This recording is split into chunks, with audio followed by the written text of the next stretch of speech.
Da, da, da, da, da, da, da, da, da. Welcome back, my friend. This is BjjBrick. Quick, this is your quick Jiu-Jitsu podcast. My name is Byron.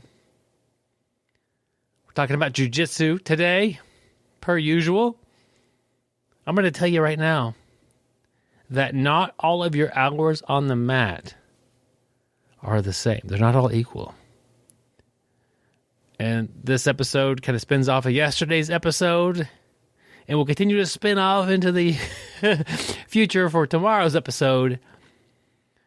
But this is based off of a book, Outliers, by Malcolm Gladwell. I really enjoy the book. It's a great book. You can learn a lot about the world around us, about the way people train and get better at things. But one of the core tenets of the book is that if you want to be world-class at something, you need 10,000 hours of practice or training or performance. I'm here to say, so I should introduce, there's also a book called The Talent Code by Daniel Coyle. It wasn't as big, wasn't as popular, although it did hit the New York Times bestseller list. And he really focused on not the quantity of hours, but what he would call deliberate practice. The quality of your hours. Now, I interviewed Daniel Coyle years back when this podcast was fairly new, probably within the first year of the podcast. I guess I'd like to interview Malcolm Gladwell. That's not going to happen. I'm not worried. I'm not pursuing that. Anyways, not all. Just think back to your training. Not all. So if you were trying to accumulate 10,000 hours of training, that's a ton of time on the mats. Do the math. I'm not going to do the math right now. I don't have my phone is busy ticking away the minutes as this podcast goes by. Try to keep it around 5 to 7. Not going to do math on it right now. But let's say you train 3 times a week, really an hour and a half each time. How many weeks, years would it take? It takes a long time. I just got back from Jiu-Jitsu a couple hours ago. Okay. How much training did I get? I got in there. I went to 11 o'clock class. We stretched. To me, that's not Jiu-Jitsu. I'm not learning Jiu-Jitsu when I stretch. Okay. We did some technique. I did learn a couple of pointers. A couple of new ways of looking at something. That's great. We rolled. When did I learn the most? Well, I did roll with the main coach, Jake Fox of Fox Fitness. I rolled him several times a week.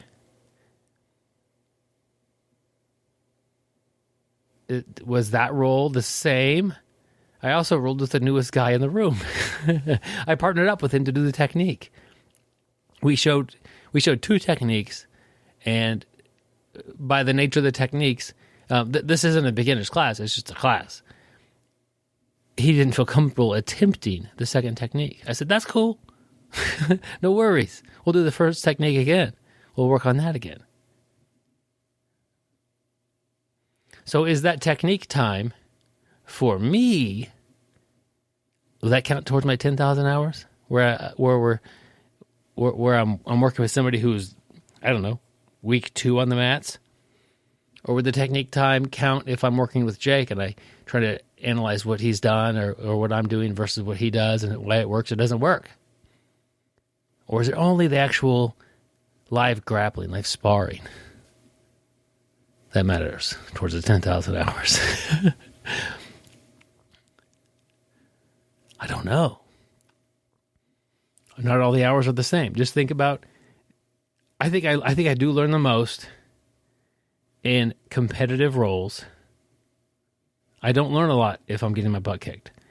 I don't think anybody does. I learn some when training with somebody who is fairly decent, but also fairly new. Like, they're not making wild, crazy mistakes, but I'm able to pull off techniques I'm not good at. And that's usually where I would focus if I'm trying very hard. I'm going to do this. I'm not that good at it. Let's see how it goes.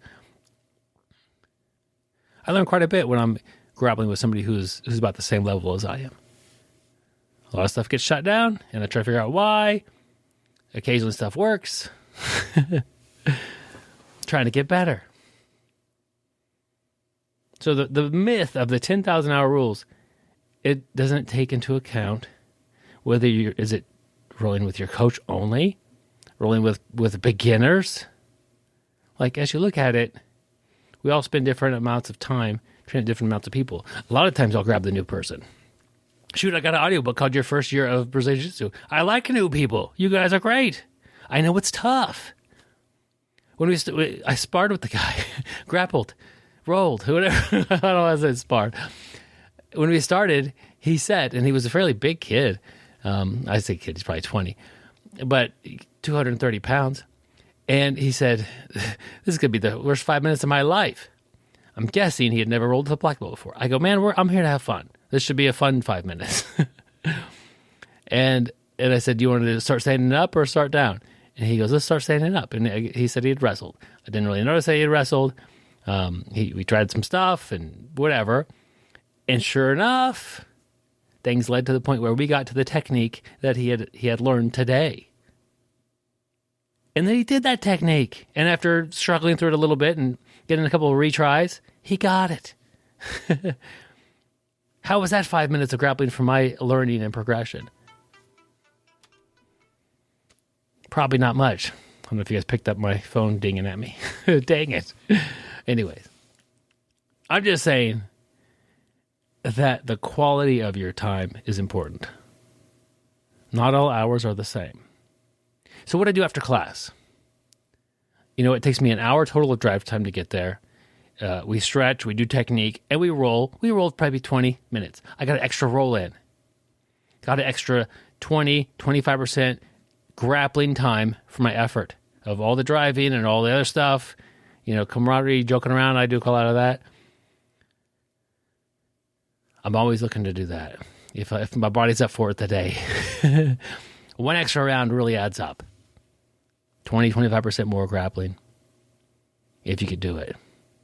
Because to me, the actual the rolling is not just the most fun, it's where I learn the most. I usually know the techniques that we're doing. You maybe learn the most in the technique portion, and maybe some of the technique stuff bleeds into your grappling, where you're asking questions of your training partners. Cool. Find where you learn the most, find the most valuable hours, and try to extend those a little bit. For mobility is horrible. Maybe the stretching is the most valuable thing for a while. If you're overcoming an injury, I don't know. I'm just telling you, not all hours are the same. We're looking for quality training, not quantity. Hope you've enjoyed the podcast. If you'd like to support the show, I have a Patreon page. You can support us per month, not per episode, my friends. Cranking out a lot of episodes these days. Support us per month. Go on there. There's a few rewards on there. Might be changing those soon, so check them out if you've looked lately. Really appreciate the support, my friends. Hope you have a great day, and stay sweaty.